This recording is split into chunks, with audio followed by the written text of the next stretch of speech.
I said, David Hester. Okay, we're live. How you doing? Good to see everybody. Shalom, y'all.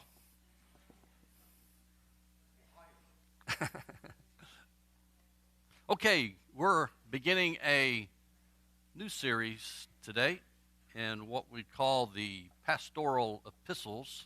That's the technical name for this collection of letters that Paul wrote to two preachers, Timothy and Titus.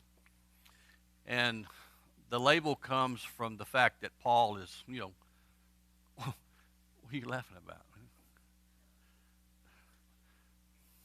She's the only one that can get me off, off track. When I see my wife laughing, I start getting self-conscious. I'm starting, what is it? So, I know. I try not to look at her, but, can't do it. So the reason that they're called that is because, Paul is acting as sort of a pastoral figure for Timothy and the preachers that he's trying to train and teach and mold and encourage. There's one sense in which we all do pastoral things. There's another use in that it refers technically to shepherds of the congregation who serve as pastors.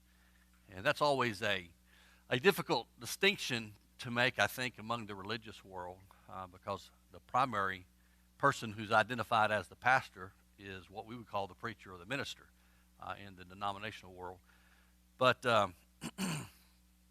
technically, pastors and overseers and elders, it all refers to the same group of individuals who are shepherding the church.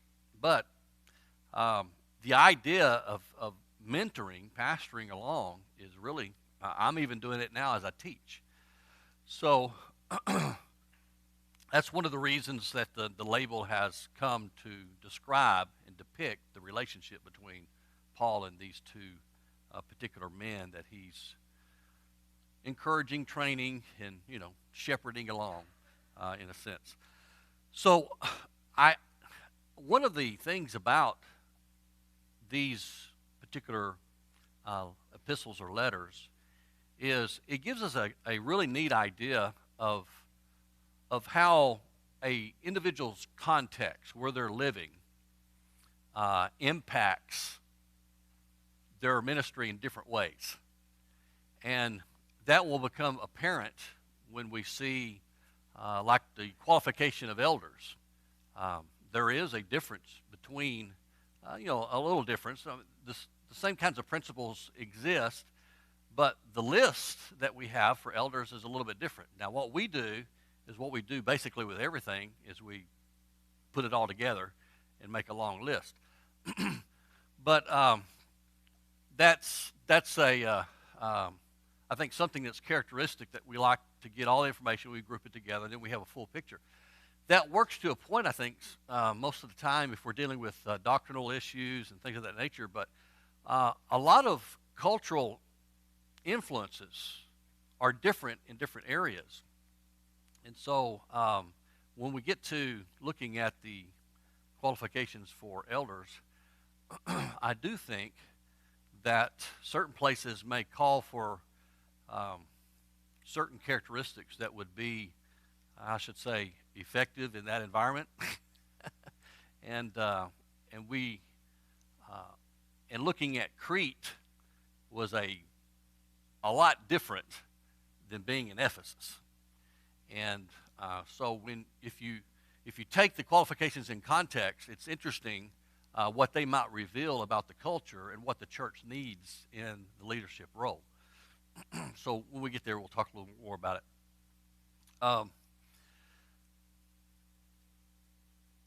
I really like the pastoral epistles, and I guess I like them because I'm a preacher and a teacher, and so when Paul exhorts Timothy, I try to see myself as Timothy or Titus and evaluate how I'm working and what I should be doing in the kingdom, and trying to ascertain, the primary things that I need to be about in God's business. Now, that doesn't mean that the application is only to those who preach, but I think in regard to leadership and our influence, what makes these epistles valuable is they're instructive in an individualistic way. What I mean is, when Paul writes to the Colossians, he's writing to a congregation, the people in Colossae, right? He writes to Ephesus, he's writing to a congregation. When he writes 1st and 2nd Timothy and Titus, who's he writing to? Individual. So this reveals a lot of Paul's personality and things that he's concerned. You get a little insight into Paul, and it's revealed in how he speaks to Timothy and Titus. And you get an understanding of a relationship that he has with a fellow Christian and evangelist. So it kind of makes it a little bit more personal when you study the pastoral epistles. So I guess that's one of the reasons I like it so much, because we see more of Paul not as an abstract idea, a person of authority, and that's what's emphasized, but we see a side of him that often isn't revealed when he's talking, to a larger audience, and that's his, target that he is encouraging and trying to, get them to understand what they need to do in the faith and rejecting false doctrines and things of that nature. Timothy's on the front line, in a sense, and so there's special exhortations that deal with his relationship. So we'll see a side of Paul that I think is somewhat encouraging.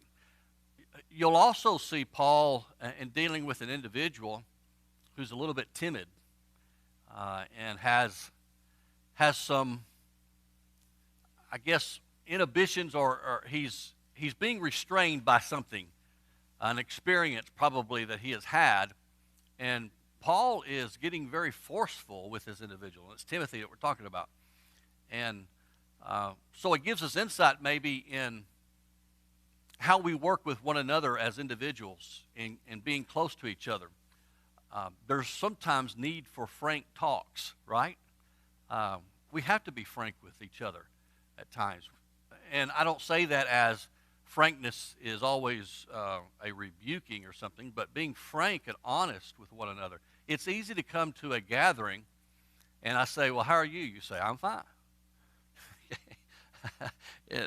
I forget who I said that to earlier, and they said, well, I can't remember the exact thing that was said, but it was, yeah, aren't we all fine when we come? In other words, I think the implication was that we're wearing our church gathering face. It's like what?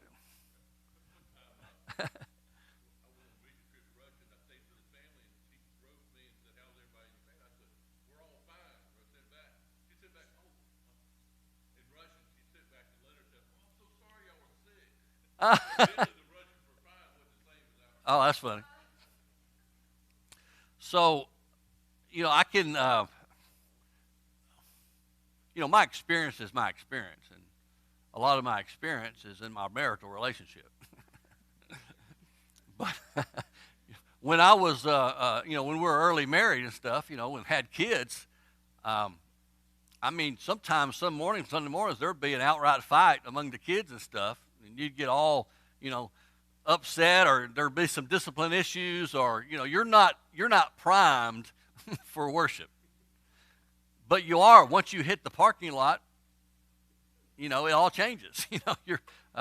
You turn into that, face that's expected, the personality that's expected, and all inside, you're going, I'm going to kill that kid,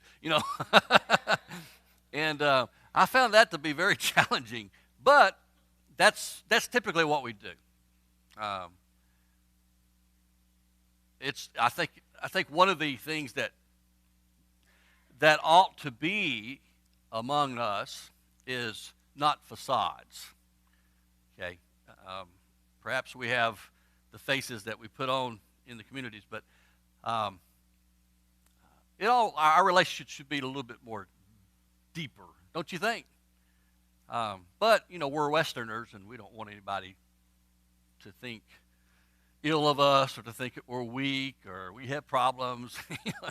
So it's a cultural thing, is what it is, and that's one of the challenges, I think, as a congregation and assembly, is our culture is a barrier of restraining close relationships. And we're going to see that relationship, the strength of Paul's relationship with Timothy and Titus. I think it's very healthy and could help us in becoming better Christians, brothers and sisters. So, in regard to these letters, it's been suggested, I think, and rightly so, although they have a technical label, anytime you read in any commentary or whatever, you find these letters grouped together as the pastoral epistles. Okay. On a closer look, there's another term that's used. Two of them really. One is the idea that they're personal mandates. It's like you have particular urgency on your part to get something across, and you're using that relationship and authority behind it to buttress the influence. Okay, it's somewhat heightened in emotion. So we find that in these epistles. So they've been referred to as mandate letters, and where Paul is not only exercising his authority, but it's highly emotional from the standpoint of what he's trying to get Timothy and Titus to do and encouraging their fight. 2 Timothy, Paul's last letter that he ever wrote, is often referred to as a testament. That's another technical term that means someone's last words before their demise. And so when Paul is writing 2 Timothy, he senses that he's near death. So he writes Timothy, and this particular letter is a little bit different in emotional tone than 1 Timothy. And this is where Paul urges him to come before winter, as our brother preached on Sunday morning last week. This is a letter that I think reveals Paul's inner strength as a Christian and an apostle, because it is his last letter and he knows it, it seems. So when we get to that, it will be a very interesting study when we look at 2 Timothy. So, in your outline here, or the statement that I gave you, your study sheet, there are some similarities of teachings. Titus is establishing elders, okay, on the island of Crete. And there was a motto among the Cretans. Does anybody know what that motto was? You have to love the sarcasm in the Bible, and it's no different than how we as individuals and as communities think of others sometimes. Liars and what else? Huh?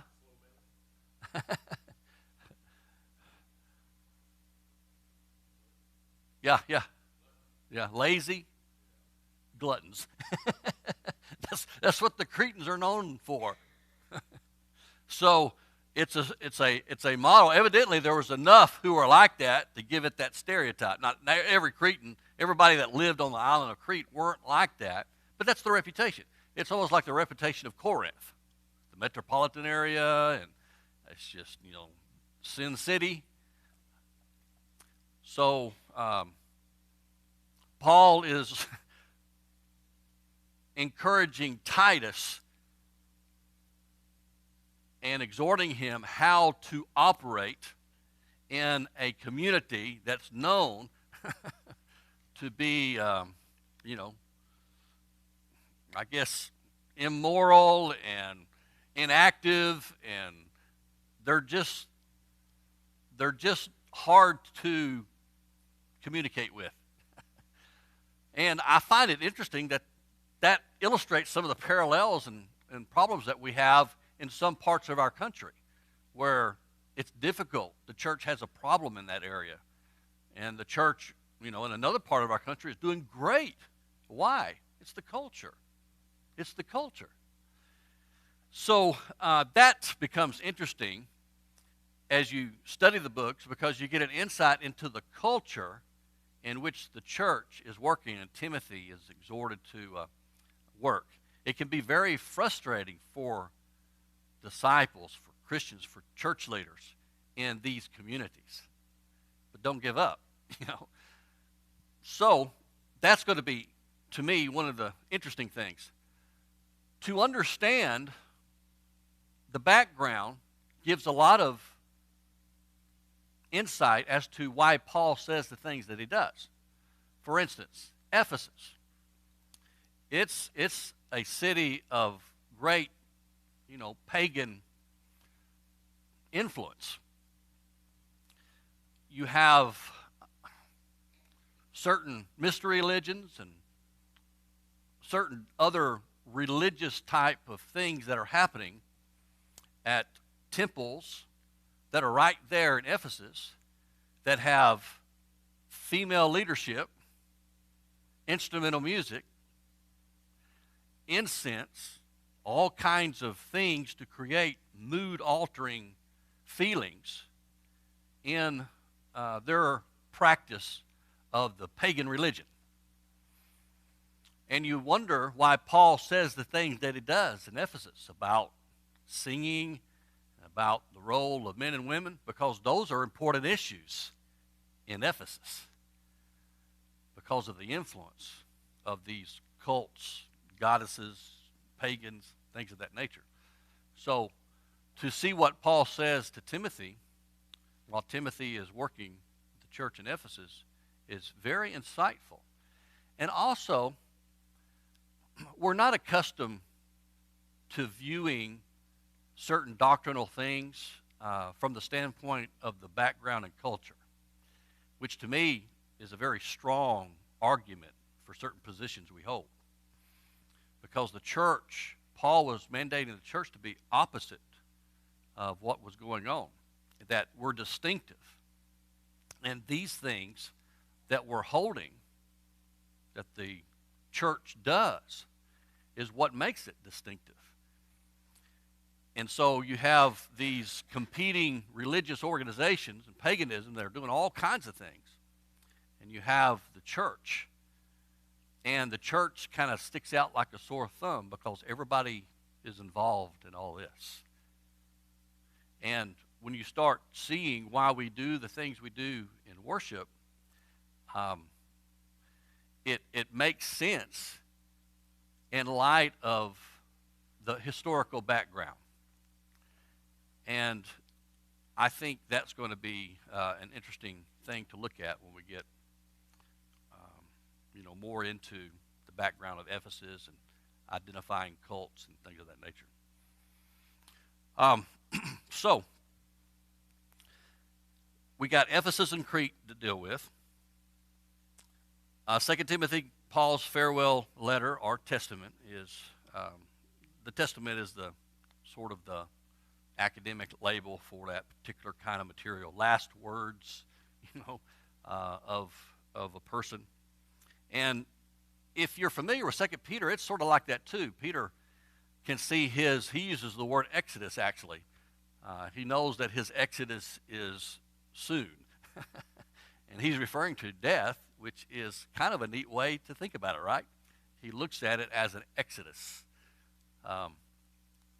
Going like Israel had an exodus. They went to the promised land. So really for us, death is like an exodus, going into the spiritual promised land. So we get even more personal in 2 Timothy because we find out what Paul really thinks is important because we're reading his last words.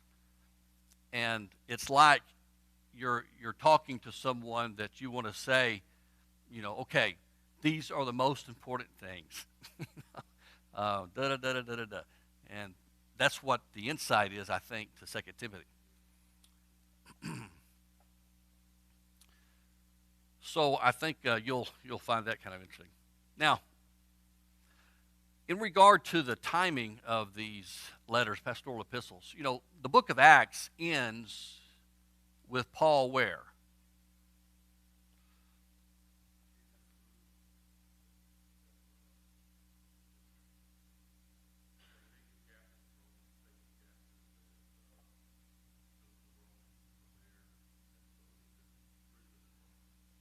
Yeah, he's under arrest, but he has some evidently freedom because there are people who come to see him, and he teaches and everything, and so that doesn't look like it's very critical. Now, the thing is there's the potential that he was released, and he had an opportunity to go to Spain. We read about his desire to go to Spain.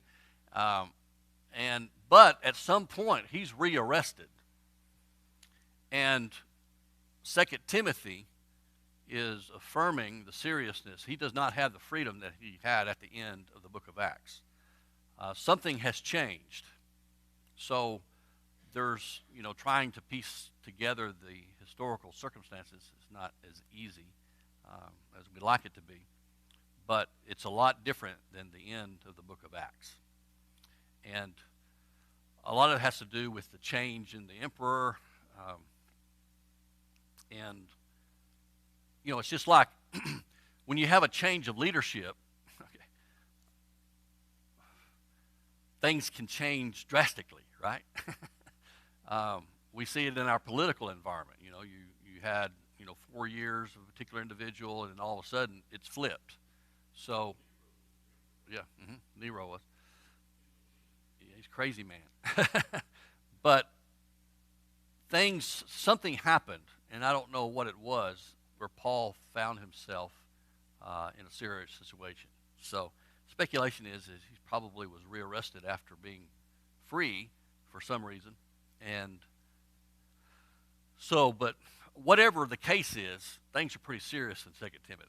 He sees his death imminent, and he's wanting Timothy to come to him quickly because his demise is just right around the corner.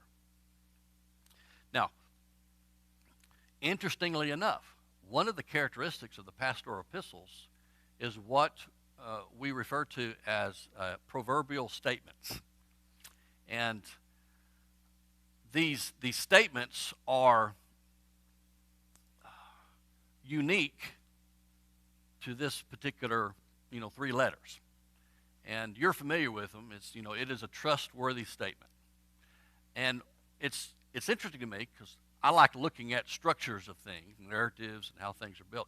But this seems to be a key theme that ties these 3 letters together. And they occur in Paul's pastoral relationship with these 2 preachers. And in light of challenges at Ephesus and challenges at Crete, on the island of Crete, and challenges that Paul is facing in his imminent death, these trustworthy proverbial statements seem to be foundational. that understanding them and what's being said are forming a very core belief in who we are as Christians. He's not introducing anything that's new and revelatory, of course. What he's doing is he's emphasizing certain key ideas. And so we'll look at these trustworthy statements that form a foundational, background that ties everything together. And so when you read a trustworthy statement, I think, it's a part of emphasis. So he's riding along and he says something. He says, this is a trustworthy statement. Well, isn't everything good and trustworthy? Yes, it is. Okay, but this, at this moment in time, in the situation, this is important. So I find these things interesting because they're only found in these 3 letters. Why doesn't he use this in others? Why doesn't he, in the book of Ephesians, Colossians, Philippians, talk about the trustworthy statements? So, the answer is that Paul has a different agenda in his writings. There's different things that are behind his words. This is the problem that some people have in criticizing the Bible, because, Paul doesn't mention certain things in one book, but he talks about it in another, and they say it can't be the same writer, or he had to mention it. Well, I'm thinking, that's dumb. Why do you have to say the same thing here, same thing there, same thing here? But see, that's what the critics say. If Paul doesn't talk about a certain thing, then it can't be his letter. And so they discount the letter as being Pauline in origin. Do you see how dumb that is? You don't do that. When you write a letter, or who writes letters? When you send an email, okay, when you communicate, you don't say the same thing to every person. You might say something here because it's unique to their circumstance. And so you write somebody over here, and you address something to them that, deals with that circumstance or what have you. Well, I don't think the writers of the New Testament are any different, particularly Paul in his communication with people. But, Paul's letters are often in dispute over that very thing. Well, in regard to the trustworthy or reliability of the pastoral epistles, we can see that these 3 books are grouped together by a common theme. And they still have differences, though.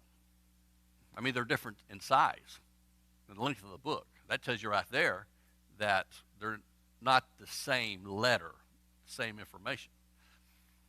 This is important because I think there are certain times in our Christian life where certain things are emphasized more than other things. Does that make sense? It could be that as great as the congregation is here, we might be weak in an area that we need to get strong in. And so a greater emphasis, the elders may decide, hey, Scott, I want you to teach and preach on this. We're going to work on this because we see this as a weakness in our congregation. That's a good thing. And so there wouldn't be a listing of that's part of preaching the whole counsel of God, but I don't preach the whole counsel of God in one sermon. Okay? The whole counsel of God's pretty big. It's pretty large. So taking bite sizes out and emphasizing certain things may be proper at this congregation, where at another congregation it may not be because they're strong in that area. Now, they need to be encouraged. I'm not saying avoiding that teaching. But do you see what I'm saying? That the circumstance or the occasion of the writing is important. That's one way in which we see what's being emphasized and what the theme is of the letter. What's the occasion? why is Paul writing? So we have to look at it from the standpoint of his motive, the need and the occasion, and the way that he says things is often influenced by the background in which they're living. All of that is a part of the big word that we call hermeneutics, okay, or interpretation.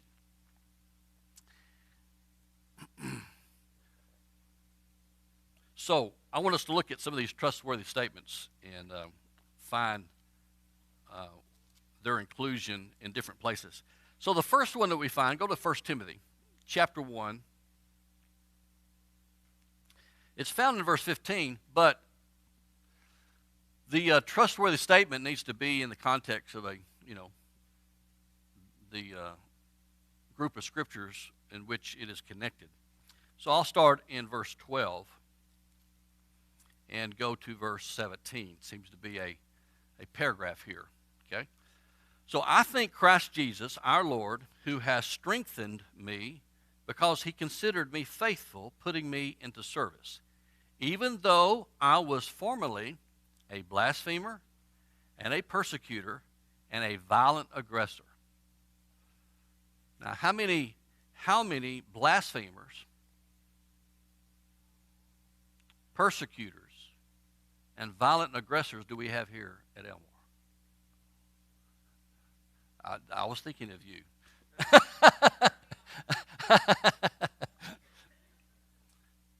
So, those are strong terms, are they not, in regard to how Paul describes his past?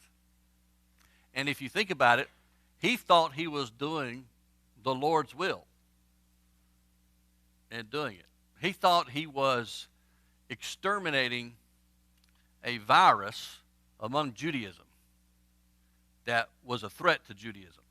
He was a Jew, and he was rising up as a star, and so he got letters from, the authorities, Sanhedrin, to go and even find these people who belong to the way up here in Damascus, which is the north part of Palestine.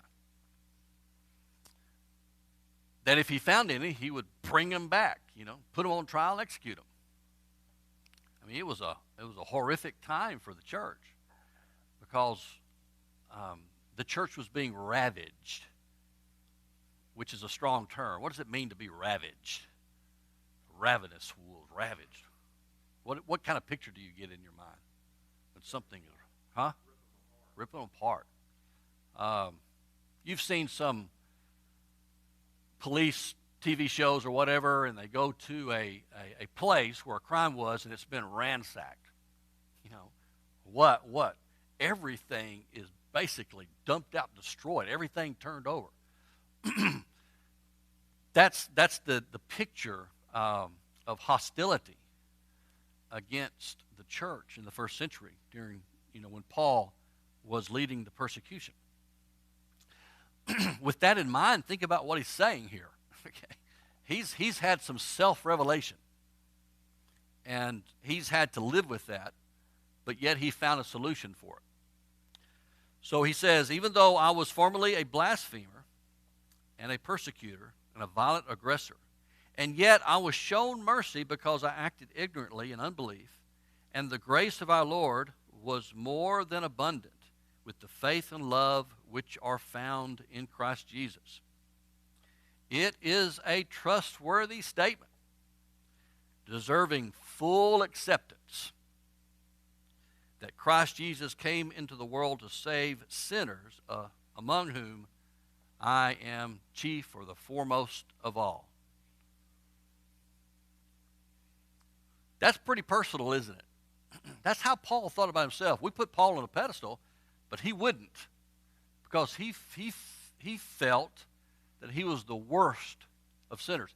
It's the same situation that sometimes people have, where they feel like what they have done has been so egregious, there's no possibility that they could be redeemed. And there's a lot of people that feel that way.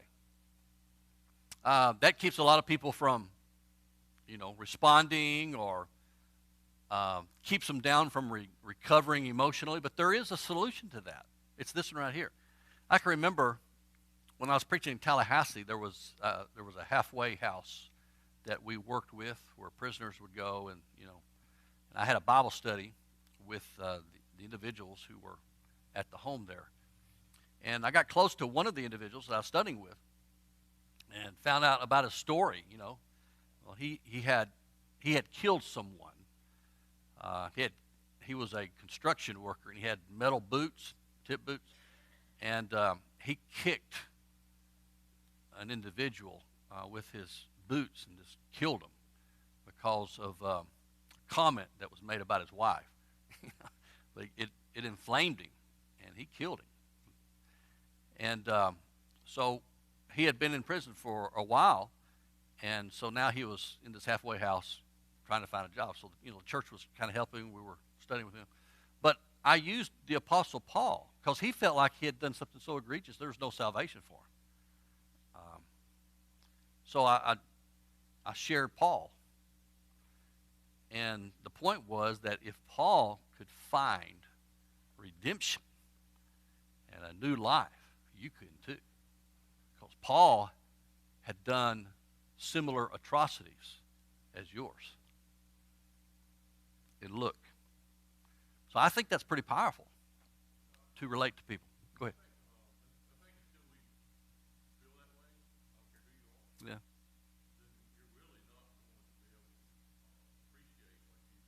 Yeah, yeah.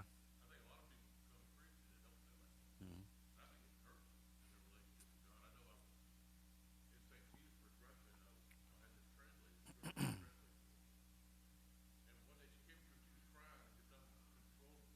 Right.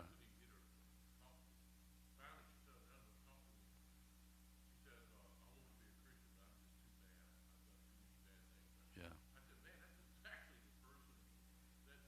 Yeah, isn't that something?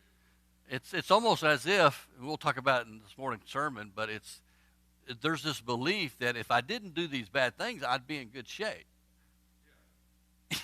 Well, maybe in society you wouldn't be in prison and all that, but that has nothing to do with salvation. and what we have, Terry was telling us that people need to know that about themselves, of the need that we all have. Even if we haven't done some of the atrocities, we're still in the same situation. We need saving. But this is the way Paul looked at himself, and he carried this with him. But you read like in Romans, thanks be to God. This is why the exclamations come. You have to see it from Paul's perspective. Not only he thought this was a religious fanatic. He was doing things what he thought was for God, and he was wrong. Now it's one thing, I guess, to be evil, okay, and do some atrocities and don't believe in God. But what if you have been so deluded that you think your actions are mandated by God? And they're not. It was an awakening for Saul of Tarsus when Jesus appeared to him and said, Saul, Saul, why are you persecuting me? So it was a life-changing experience. So he refers to this in a very personal way. And he says, and he applies it, which I think is what Terry's bringing up. He's applying it to all of us. It's a trustworthy statement. Not only is it true in my life, but what? It's true about you.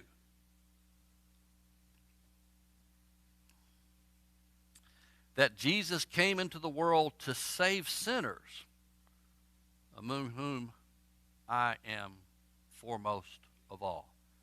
And I would suggest that is a feeling that, or an understanding that we should have about ourselves. Because there's not degrees, really, of sin. Sin's a violation, right? And it doesn't matter if we're in sin. It doesn't matter if it's the sin of this or sin of that. Without Christ, we would be what? be lost. So, oftentimes, to mitigate certain realities of thought, we rationalize. I'm not as bad as that one. At least I'm not that bad. People have a way of rationalizing their particular circumstance. So, since I'm not that bad, I am better than that individual, which I interpret as being good. I mean, I'm fine. No, you're in need of Christ. You're in need of Christ, period. That's the message. That's why the gospel. But people can't understand that unless they realize that they themselves are the chief of sinners in their own life. So, I think Paul communicates this very good. That is the heart of the gospel. And perhaps that's why he's calling it a trustworthy statement. Then he says, what? That we need to accept it. There's no debate about this, is the idea. This is so foundational. No arguments needed. This is true. You can count on it. You can take it to the bank. 1 Timothy 3 and verse 1. Now that trustworthy statement has to do with a personal, how one views themselves. Okay? The second one, 1 Timothy chapter 3, verse 1, it is a trustworthy statement.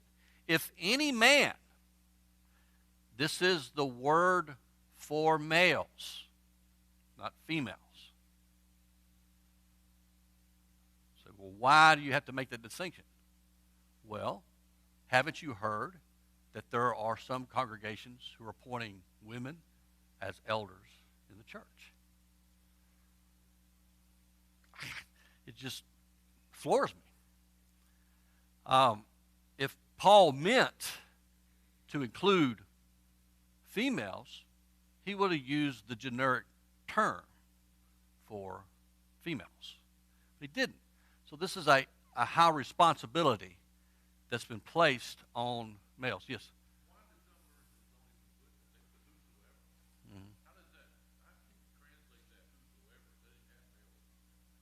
Well, it comes from, Greek is an inflected language.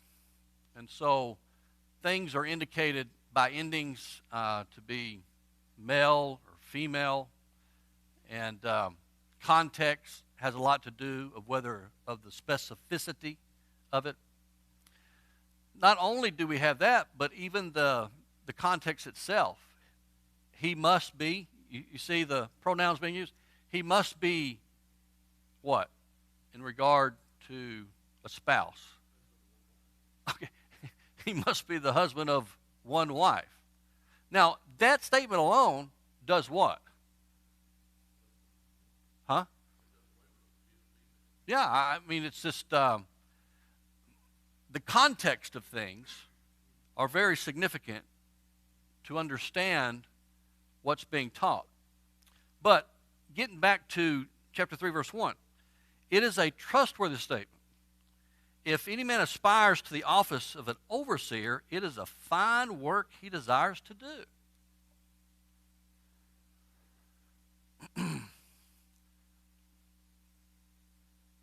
So, what's the attitude concerning the elders of the congregation?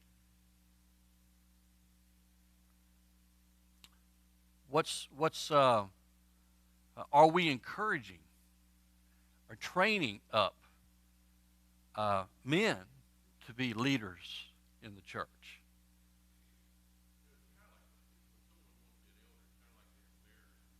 Yeah. Yeah.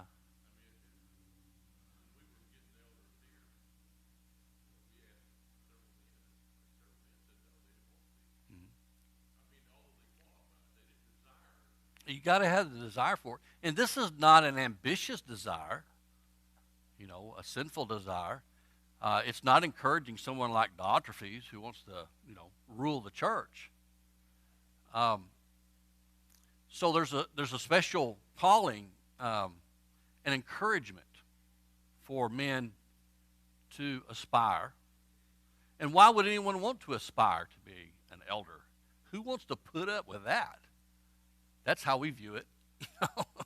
Why do you want to be an elder? Well, it's a trustworthy statement. It's a foundational. Leadership is foundational to the health of a congregation, isn't it? Paul thought so. That's why it's trustworthy. Okay. Let's stop. We'll look at the other three next time, and we'll continue our study. Anyway.